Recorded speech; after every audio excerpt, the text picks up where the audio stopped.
Kirby, Kirby, wake up. I knew exactly who it was. My sister Regan. It was Christmas morning, and of course, she woke up bright and early to open presents. It was a tradition. Regan would wake up at dawn, or whenever her excitement woke her up, and then she'd bolt to my room, jump on my bed, and yell at me until I was awake. From there, we'd go downstairs to grab our stockings. Only our stockings. That was our deal with our parents. No presents until everyone was up. And we weren't allowed to wake them up until 7. No exceptions. Looking back at this Christmas, I realized how much it helped me to grow up. As a child, Christmas is often about getting presents. Santa brings me presents. Mom and Dad give me presents. It's all about me. However, December 25th, 2015 was a day that was not about me. After dumping our stockings out on my bed, we sorted through all the goodies. Hair elastics, makeup, chapstick, fuzzy socks, the usual. I remember feeling slightly disappointed with the lack of different gifts in the stockings. Within the blink of an eye, it was 7. We ran to wake everyone up to finally get to the main event, present opening. Often, opening presents flies by, at least for the O'Brien household. Gifts from Santa, Mom and Dad, Grandma and Grandpa. By 9 o'clock, everything was done. Typically on Christmas, we would hang out after everything was opened, talk about school, work, and watch Hallmark Christmas movies. But this year was different. This year, my mom had decided that she wanted something different. Since my uncle had passed 5 years ago at the time, holidays had been very hard for my family. The 5-year anniversary being especially hard.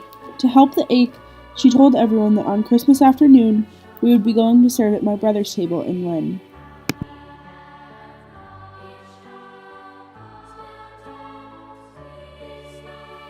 As much as I was excited to serve at a soup kitchen for the first time, I was also extremely nervous.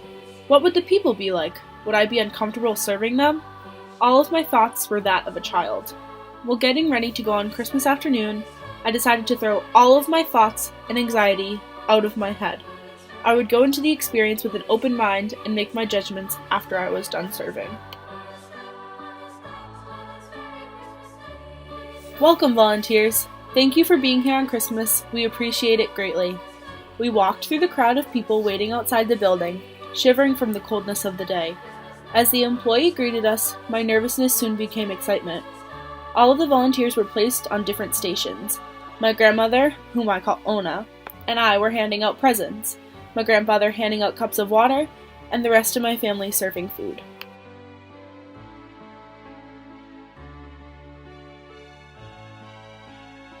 I'm not going to go into specifics of the day because I believe that the people we served that day deserve the anonymity. However, the one specific I can speak to is the change of perspective I had that day. While serving those people, I realized that they were just people. No matter what their situation was, they still deserve to be treated with respect and dignity. Just because they ended up at a soup kitchen on Christmas does not speak to their worth. A person's situation does not and should never affect how others treat them. These people were just people, even if their situations were tough at the time. For all I know, one of them could have had a great past, being a doctor, lawyer, or possibly even a billionaire. Who am I to judge them? I think this is an idea that everyone must wrestle with. The idea that no one is better than anyone else. We are all just people, no matter the situations we have or are going through.